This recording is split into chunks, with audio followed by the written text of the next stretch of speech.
The greatest single virtue of a strong legislature is not what it can do, but what it can prevent.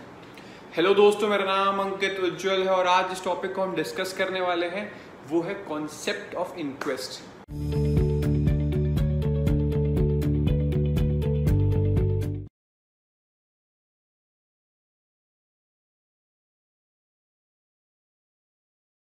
तो दोस्तों, आप सभी को पता है कि दो तरह के लॉज होते हैं, एक सब्सटैंटिव लॉज होता है और एक क्या होता है, प्रोसीजरल लॉज होता है।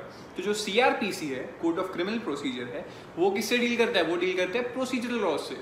तो चलिए अब बढ़ते हैं हमारे टॉपिक की ओर और जानते हैं सबसे पहले कि ये इंक्वेस्ट का मतलब क्या होता है। तो इंक्वेस्ट कहीं इस कोड में सीआरपीसी में कहीं डिफाइन नहीं कर रहा, लेकिन इसका लेमैन मीनिंग क्या हो सकता है इंक्वेस्ट का? लेमैन मीनिंग होता है कि to seek legal inquiry to ascertain some facts, मतलब लीगल इंक्वायरी के थ्रू कुछ फैक्ट्स को असर्टेन करना, मतलब फाइंड आउट करना है। ठीक है। अब ब्लैक लॉज डिक्शनरीज के बारे में क्या बोलता है? ब्लैक लॉज डिक्शनरी ये बोलता है कि ऐसा कोई भी इंक्वायरी जो कि कोई एक मेडिकल ऑफिसर कंडक्ट करता हो या कभी कभी किसी ज्यूरिस्ट के हेल्प के साथ मेडिकल ऑफिसर कंडक्ट करता हो, कब? जब किसी एक पर्सन का डेथ होता है। किस सर्कमस्टेंसेस में? जब वो डेथ बहुत ही ज्यादा सस्पिशियस हो, या तो फिर किसी एक प्रिजनर की डेथ हो रखी हो, अब कहाँ बढ़ते हैं? अब बढ़ते हैं कि भाई एक और चीज जान लेते हैं कि ये जो आपका इंक्वेस्ट जो टॉपिक है ये कवर कहाँ रखा है? ये कवर हो रखा है चैप्टर 12 ऑफ दिस कोड में। ठीक है। अब क्या आता है, इसका ऑब्जेक्टिव क्या है? इसका ऑब्जेक्टिव है कि भाई ये क्या करता है, जो कॉज ऑफ डेथ है ना, उसके अंदर जो फैक्ट्स है, कॉज ऑफ डेथ से रिलेटेड जो भी फैक्ट्स है उसको फाइंड आउट करने में हेल्प करता है। ठीक है। अब एक बात जान ली, कोई भी एक क्राइम होता है तो किसके अगेंस्ट होता है? वो स्टेट के अगेंस्ट होता है। तो ड्यूटी होती है किसकी? स्टेट की। किस चीज के लिए? ताकि जो डेथ हुआ है उसके कॉज को जान सके, ताकि उस हिसाब से वो एप्रोप्रिएट मेजर्स ले सके। अब हम लोग जानते हैं प्रोविजंस जो इसके अंदर आते हैं, इस कोड के अंदर जो इंक्वेस्ट से रिलेटेड प्रोविजंस हैं उसके बारे में जानते हैं। सबसे पहला सेक्शन 174 वो क्या बोलता है? जब भी किसी एक ऑफिसर इंचार्ज, पुलिस स्टेशन के किसी ऑफिसर इंचार्ज को या किसी पुलिस ऑफिसर को ये इंफॉर्मेशन मिलती है कि कोई एक इंसान ने सुसाइड कमिट किया है या किसी एक इंसान की मौत होती है, किससे?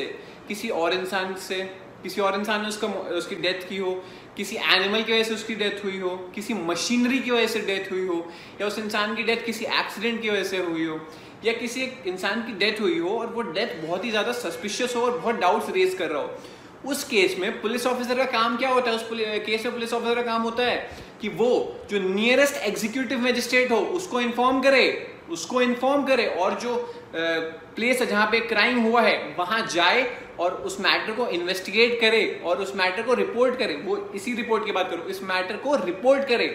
उसके साथ दो मतलब मिनिमम 2 और मोर नेबर्स भी होने चाहिए जो बताए कि हाँ वहां पे मतलब कैसे थे, जो भी केस से रिलेटेड हेल्प कर सके। आगे कहां बढ़ते हैं? अब आगे बढ़ते हैं हमारे सेक्शन 174 सबसेक्शन 2। वो क्या बोलता है कि जो रिपोर्ट बनाएगा ना वो पुलिस ऑफिसर, जो रिपोर्ट ऊपर मैं बता रहा था सेक्शन 174 में, जो रिपोर्ट बनाएगा वो साइन किसका होना चाहिए उसके ऊपर? इन्वेस्टिगेटिंग ऑफिसर का, और जो भी लोग उस क्राइम सीन के पास प्रेजेंट थे। और फिर उसको क्या करता है, उसको फिर जो रिपोर्ट है उसको फॉरवर्ड किया जाता है किसके पास? डिस्ट्रिक्ट मजिस्ट्रेट के पास। नेक्स्ट किधर जाते हैं? नेक्स्ट जाते हैं सेक्शन 174 सबसेक्शन 3। ये क्या बोलता है? ये बात करता है कि ये सबसे पहले ये जान लीजिए कि ये ऐड कैसे हुआ था। ये हुआ था criminal law second amendment act 1983 के थ्रू एक्ट ऐड हुआ था। ये क्या बात करता है? बात करते हैं स्पेशल सर्कमस्टांसेस। कब के? जब किसी एक वुमेन की डेथ हुई हो। तो कौन से स्पेशल सर्कमस्टांसेस हैं? सबसे पहला, कोई ऐसी वुमेन, मैरिड वुमेन, कोई भी ऐसी मैरिड वुमेन जो सुसाइड कमिट करती हो, कितने टाइम के अंदर? 7 साल के अंदर। मैरिज से 7 साल के अंदर सुसाइड कमिट करती हो, वो एक स्पेशल सर्कमस्टांस हुआ।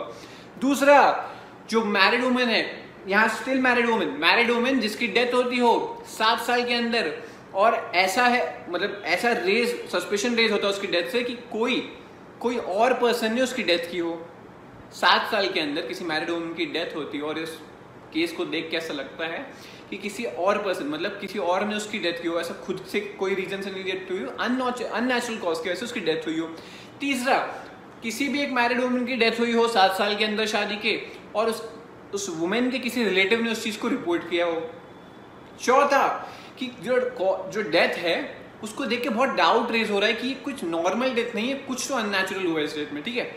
पांचवा, पुलिस ऑफिसर जो है उसको बिलीव हो रहा है कि ये यहाँ पे इस रिपोर्ट को, मतलब जो इंक्वेस्ट रिपोर्ट है वो बनाना जरूरी है इस केस में, वो जरूरी, अगर उसको लगता है ऐसा तब वो इंक्वेस्ट रिपोर्ट बनाएगा। और ये जो बॉडी है यहाँ पे जो भी वुमेन है उसकी बॉडी को किधर भेजता है, वो नियरेस्ट सिविल सर्जन के पास। नेक्स्ट सेक्शन कौन सा है, 174 सबसेक्शन 4। वो क्या बात करता है, वो बेसिकली बात करता है मजिस्ट्रेट, ऐसे मजिस्ट्रेट्स का जिनको एम्पावर्ड है किस चीज के लिए, ताकि वो इंक्वेस्ट को कंडक्ट करा सकें। कौन कौन से हैं, कोई भी डिस्ट्रिक्ट मजिस्ट्रेट, दूसरा कोई भी सब डिविजनल मजिस्ट्रेट, तीसरा या तो कोई और अदर एग्जीक्यूटिव मजिस्ट्रेट। ठीक है, अब आगे बढ़ते हैं कि भाई कंटेंट्स क्या होते हैं इसके, जो इंक्वेस्ट रिपोर्ट बनता है इसके कंटेंट्स क्या होते हैं। सबसे पहला कॉज ऑफ डेथ लिखा रहता है उसके अंदर। दूसरा वाउंड, मतलब बॉडी में जो भी वुंड्स हो या ब्रूजेस हो या कोई भी मार्क्स हो बॉडी में कोई, वो रिटन होना चाहिए उसके ऊपर। तीसरा किस वे में वो जो वुंड्स हैं या मार्क्स है वो इन्फ्लिक्ट किया हो, किस तरीके से उसको इन्फ्लिक्ट किया गया हो। चौथा जो भी वेपन यूज किया हो, वो जो वुंड्स और मार्क्स जो उसके बॉडी पे हैं, जो भी बर्न्स हो कुछ भी हो, उस बॉडी पे किस वे मतलब किस मैनर में पहुंचे हो, तो थर्ड बोला किस वेपन से पहुंच रहा है वो फोर्थ बोल रहा है, मतलब वो चीज लिखी रहनी चाहिए। समझ रहे हो दोस्तों। तो दोस्तों यहीं तक था आज का वीडियो। आई होप आपको वीडियो पसंद आया हो। Thank you so much.